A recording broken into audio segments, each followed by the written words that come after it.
పెట్టుబడిలో నెలకు 50,000 నుండి 10 లక్షలు సంపాదించాలనుకుంటున్నారా? ఈ వెబినార్ లో జాయిన్ అవ్వండి.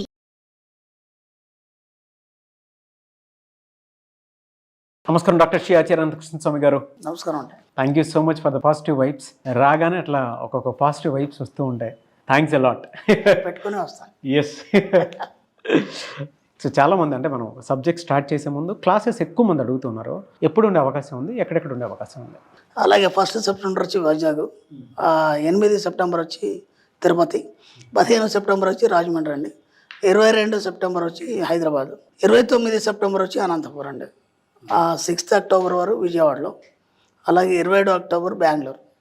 అక్టోబర్ వరకు మన షెడ్యూల్ ఫిక్స్ అయిపోయింది. అంతే ఈగర్గా కూడా వెయిట్ చేస్తున్నటువంటి వాళ్ళు ఉన్నారు అందరూ. మనీ మంత్ర 653వ ఎపిసోడ్. ఇప్పటివరకు చాలా ఎపిసోడ్స్ నేను మీతో చేస్తున్నాను. ప్రతి ఎపిసోడ్ ఒక అద్భుతం అని చెప్పొచ్చు. ఏమేమి చేంజ్ చేసుకోవాలి, ఎటువంటి ఇంపాక్ట్ ఉంటుంది, అసలు పాజిటివ్ ఏంటి, నెగిటివ్ ఏంటి, మన బిహేవియర్లో ఎటువంటి మార్పులు తీసుకురావాల్సిన అవసరం ఉంటుందని ప్రతి ఎపిసోడ్లో మీరు ఎప్పటికప్పుడు ఏదో ఒకటి ఎడ్యుకేట్ చేస్తూనే ఉన్నారు. అందులో ఎస్పెషల్లీ మహిళలకు అని చెప్పొచ్చు.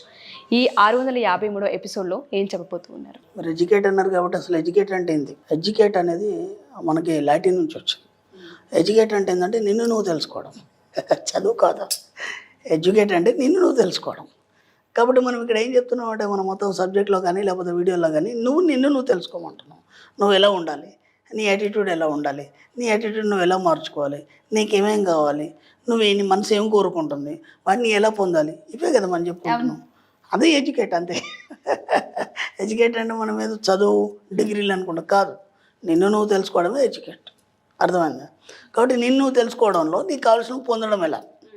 ఇప్పటిదాకా మనం ఎన్నోసార్లు అది అనుకున్నాను, ఇది అనుకున్నాను, కొన్ని అయినాయి, కొన్ని కాలేదు, ఈ కంప్లైంట్స్ ఉన్నాయి కదా మమ్మల్ని. అది కాకుండా దాన్ని ఎలా పర్ఫెక్ట్గా మీరు ఇమాజినేషన్ చేయాలి, ఎలా దాని గురించి మీరు ఆలోచించాలి, ఎలా దాన్ని పొందాలనేది మనం ఇప్పుడు చెప్పుకుందాం. తప్పకుండా. ఓకేనా? ఇప్పుడు మీకు దసరా కానీ వస్తే మనకి కర్ణాటకలో మైసూరు ఆ ప్రాంతంలో చాలా పెద్దగా ఉత్సవాలు జరుగుతాయి. దానిలో భాగంగా ఏంటంటే మీరు ఒక 10-15 రోజుల ముందు ఆ మార్కెట్లో తిరిగితే మీకు బోలెడు బొమ్మలు అమ్ముతారు. ఎంత అద్భుతంగా ఉంటాయంటే ఏనుగులు ఉంటాయి, దాంట్లో గుర్రాలు ఉంటాయి, ఆ ఇళ్ళు ఉంటాయి, మనుషులు ఉంటారు. అసలు మనం ఎక్కడ చూడని అద్భుతమైన కళాఖండాలన్నీ అక్కడ మనకు కనిపిస్తూ ఉంటాయి. వాటిని తీసుకొచ్చి మనం ఏం చేస్తామంటే బొమ్మల కొలువు పెడతాం ఇంట్లో. ఓకేనా? ఎందుకు పెడతాం బొమ్మల కొలువు? అందంగా ఆహ్లాదంగా ఉండడానికి, డెకరేషన్ కోసం, అందంగా కనిపించడానికి అయితే అరేంజ్ చేస్తూ ఉంటుంటాం సార్. అయితే సాంప్రదాయ ప్రకారం ఏంటంటే బొమ్మల కొలువు అనేది ఇంట్లో నిర్వహించాలని మనకి పెద్దలు చెప్పారు. నాకు తెలిసి కొందరి ద్వారా నేను విన్నాను ఏంటంటే ఇంట్లో మ్యాక్సిమం బొమ్మల కొలువు అందరి ఇళ్లలో ఉండాలి. అది మీకు సంపదకు గుర్తు అని. సంపదకి గుర్తు. ఎస్, బొమ్మల కొలువు అనేది. దానివల్ల ఏమవుతుంది అంటే మనం పడుకున్న తర్వాత దేవతలు వచ్చి వాళ్ళతో ఆడుకుంటారు. దేవతా శక్తులు ఏవైతే ఉంటాయో మనం పడుకున్న తర్వాత వచ్చి వాళ్ళతో ఆడుకుంటారు. అంటే దేవతా శక్తుల యొక్క పాదముద్రలు మన ఇంట్లో ఉంటాయి. అప్పుడు మీ ఇంట్లో పాజిటివ్ వస్తుంది కదా. మీరు చెప్తుంటే నాకు గూస్ బంప్స్ వస్తుంది. అది వాస్తవం. అది కాబట్టి ప్రతి ఇంట్లో బొమ్మల కొలువు పెట్టాలి. మనం ఇప్పుడు షోకేస్లో అన్ని బొమ్మలు పెడతాం కదా, అలా అన్ని పెట్టాలి. ఇప్పుడు మనం చిన్నగా ఉన్నప్పుడు ఆ బొమ్మలతో మనం సరదాగా ఆడుకుంటాం కదమ్మా, అవునా కదా? అది అమ్మ నాన్న అని, లేకపోతే ఇది మా ఇల్లు అని, అది మీ ఇల్లు అని, బండి అని. ఇప్పుడు ఆ పిల్లల మనస్తత్వంలో ఎలాంటి కన్వర్షన్ లేకుండా వాళ్ళు దాన్ని నిజంగానే భావిస్తారు. ఆ ఎద్దుల్ని కానీ, లేకపోతే ఆ ఇల్లు కానీ, లేకపోతే ఆ మనుషుల్ని కానీ. మేము చిన్నప్పుడు బొమ్మల కొలువు ఆడుకుంటే ఆ పిల్లలు ఉండేది, మా ఎదురింటి అమ్మాయిలు, మేము అందరం. ఎంత అప్పుడు వయసు చిన్న ఒక 5 సంవత్సరాలు 10 సంవత్సరాలు. నిజంగా కూడా అమ్మాయి చిన్న పొయ్యి పెట్టేసి టకటక అన్నీ చేసి పెట్టేది మాకు సరదాగా. కొద్దిగా ఆయిల్ వేసేదో వేయించేసి మా పిల్లలందరికీ పెట్టేది. మా అందరికంటే కొద్దిగా లీడర్ అనమాట అమ్మాయి. అది ఆ ఆటలు ఎంత రియాలిటీగా ఉంటాయంటే నిజంగా వాడిని అనుభవించడం హ్యాపీగా ఉంటుంది. మీ జీవితంలో కావాల్సిన వాటిని కూడా అలాగే మీరు ఆలోచించినప్పుడు ఎందుకు రావు మీ జీవితంలో. అర్థమైంది? ఇప్పుడు మీకేం కావాలి? ఇప్పుడు మీకు ఒక ఇల్లు కావాలి. ఇల్లు కావాలనుకున్నప్పుడు ఏం చేయాలంటే ఆ బొమ్మల కోల్లో చక్కని ఇల్లు ఉంటుంది కదా, ఒక ఇల్లు తీసుకొచ్చుకొని పెట్టుకోండి. ఓకేనా? ఆ ఇల్లుని తదేకంగా చూడండి. అది ఎలాంటి ఇల్లు మళ్ళీ ముందే డిసైడ్ చేసుకోండి. అది గుడిసెనా, డబుల్ బెడ్రూమా, లేదంటే ట్రిపుల్ బెడ్రూమా, లేదంటే విల్లనా, లేదంటే మ్యాన్షనా, అది ముందే మైండ్లో పెట్టుకోండి. మళ్ళీ సార్ ఇల్లు అన్నారు కదా, నేను ఇల్లు తెచ్చుకున్నాను, నాకు గుడిసి వచ్చింది అనొద్దు నాకు. ఎందుకంటే దేన్నైతే నువ్వు పదే చూస్తావో నువ్వు దానిలాగా మారిపోతావు. అది నీ లోపలికి ఎంటర్ అయిపోతుంది. అదేమైతే భౌతిక రూపంలో నీ ముందు ఉంటుంది. ఇది మన సబ్జెక్టు సూత్రం ఇది. కాబట్టి ఏం చేస్తారంటే మ్యాక్సిమం బొమ్మల కోలు ఎట్లయితే తెచ్చుకొని మనం రియల్గా ఫీల్ అవుతామో అలాగే మనకు కావాల్సిన వస్తువులు ఏదైతే అది మేము ఏమేం కావాలనుకుంటారు, ఒక కారు అయితే ఎలా ఉండాలి, మోడల్స్ బాగా దొరుకుతాయి మనకి ఆ కలర్తో సహా. ఏ మోడల్గా ఉంటాం మోడల్ తెచ్చుకొని అక్కడ పెట్టుకోండి. జస్ట్ దాని ఏమో మనం ఇంకోటి కూడా మనం గతంలో చెప్పిందంటే విజన్ బోర్డు తయారు చేస్తాం.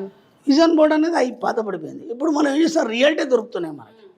కాబట్టి వీటన్నిటి మీకు ఏమేం కావాలి, ఒక టీవీగా, లేకపోతే కారా, లేకపోతే బంగ్లానా, లేకపోతే ఒక అట్మాస్ఫియరా, ఏదైనా కావచ్చు. అప్పుడు మనము హాలీవుడ్ మూవీస్ చూస్తే కొండల మీదకి వెళ్ళి జంపులు చేయడం, లేకపోతే అలా ప్రయాణించడం, అవన్నీ వాళ్ళు అక్కడనే చేయాలని లేదు. జస్ట్ ఒక టేబుల్ మీద అరేంజ్ చేస్తారు వాళ్ళు. టేబుల్ మీద గుట్టలు అవన్నీ ఒక కాటన్తో దాంతో అరేంజ్ చేసేసి కెమెరా దగ్గర పెట్టి తీస్తారు. మనకేమనిపిస్తుంది, నిజంగానే కూడా అంత పైకి వెళ్ళి జంప్ చేశాడు. ఆ రియాలిటీని మనం అనుభవిస్తున్నాం. ఆలోచన వచ్చింది వాడికి. కాబట్టి ఆలోచన రియాలిటీ మీ జీవితంలోనే ఉంటే ఎలా సాధ్యం కాదు. అర్థమవుతుంది. కాబట్టి ఇప్పుడు ఏం చేస్తారంటే మీకు కావాల్సిన పొందడంలో ప్రతిదాన్ని ఒక డిజైన్ తయారు చేసి పెట్టుకోండి. మీరు ఏదైనా కావచ్చు. ఇప్పుడు పిల్లల విషయంలో కూడా చాలామంది ఏం చేస్తారంటే ఫోటోలు పెట్టుకోవడం, అలాంటి చిన్న డాల్స్ ఏవైతే ఉంటే అవి తెచ్చుకొని పదే వాటిని చూస్తూ ప్రేమించుకుంటారు. అబ్బాయి కావాలి, అబ్బాయి క్యాలెండర్ చూడడం, ఇట్లాంటి కొన్ని మన అఫర్మేషన్స్. దాన్ని పదే అబ్బాయిలు అంటే ఎక్కువ ఇష్టపడడం.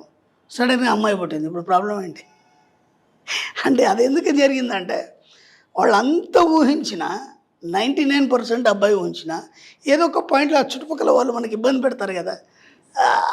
ఆ యొక్క చిన్న డిస్టర్బెన్స్ ఏమవుతుందంటే మొత్తం డిజైన్ మార్చేస్తుంది. నువ్వు 99% చేసినావు, ఒక్క పాయింట్ ఎందుకు మారుస్తుంది అంటే ఒక గంగాలంలో పాలు ఉన్నాయి, ఒక్క పెరుగు చికేసినా మొత్తం పెరిగైపోతుంది, కాదనేమున్నది. కాబట్టి ఎక్కడ కూడా మన డిజైన్లో మార్పు చేర్పులు ఏమీ చేయకండి. ఫస్ట్ మీరు ఏదైతే డిజైన్ ఇస్తారో ఆ డిజైన్ని పర్ఫెక్ట్గా ఇవ్వండి. ఓకేనా? ఎంత పర్ఫెక్ట్గా ఇస్తారంటే అసలు దాంట్లో ఏమాత్రం కూడా మళ్ళీ మీరు సరి చేయొద్దు. నేను గతంలో కూడా చెప్పాను, మీరు ఒక అఫర్మేషన్ రాస్తున్నారు, అనుకోవడం వేరు, రాయడం వేరు. ఎందుకు రాయమని అంటానంటే నేను అనుకోవడంలో ఎప్పుడు ఒక ఊహని మనం ఇప్పుడు ఇలా అనుకొని అదే ఊహని ఒక 10 నిమిషాల తర్వాత మారి ఇంకో కొద్దిగా తేడా రావచ్చు.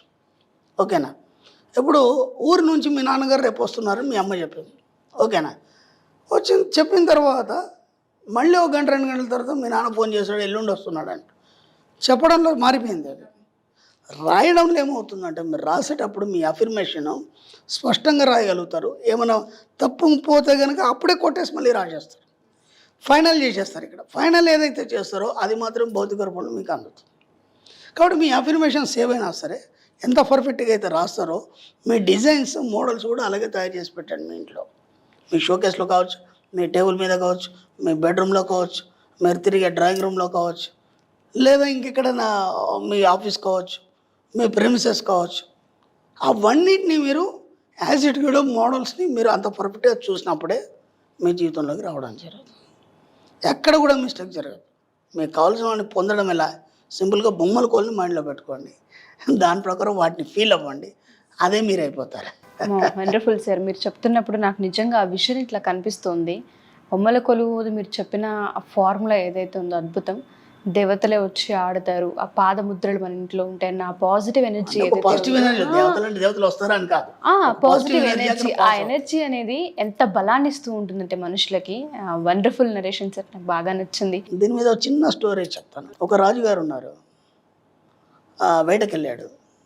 సాయంత్రం రిటర్న్ వస్తుంటే విపరీతం వర్షం పడింది, వరదడ్డం వచ్చిన తర్వాత ఇప్పుడు దాటిపోలేడు కాలువ. కాబట్టి అక్కడ సేద తీరాడు. ఒక చిన్న కుటీరం ఉంది, ఆ కుటీరంలో సేద తీరితే అక్కడ ఆ కుటీరంలో ఒక ముసలాయన ఉన్నాడు, వాళ్ళ అమ్మాయి ఉంది. వడ్డం చేస్తుంటే ఈ రాజు మోహించి అన్నాడు కదా, ఈ అమ్మాయిని నేను గాంధర్వ వివాహం చేసుకుంటాను. సరే, రాజు అన్నప్పుడు కాదనలేం కదా, ఎందుకంటే ఆ రాజ్యంలో అన్నిటి మీద రాజుకి అధికారం ఉంటుంది. కాబట్టి పెళ్లి చేసేసాడు, అయిపోయింది. ఒక 5 సంవత్సరాలు జరిగిపోయాను. తెల్లారి రాజు వెళ్ళిపోయినాడు, అయిపోయింది. ఈ రాజు తన పరివారంతో అలా వస్తుంటే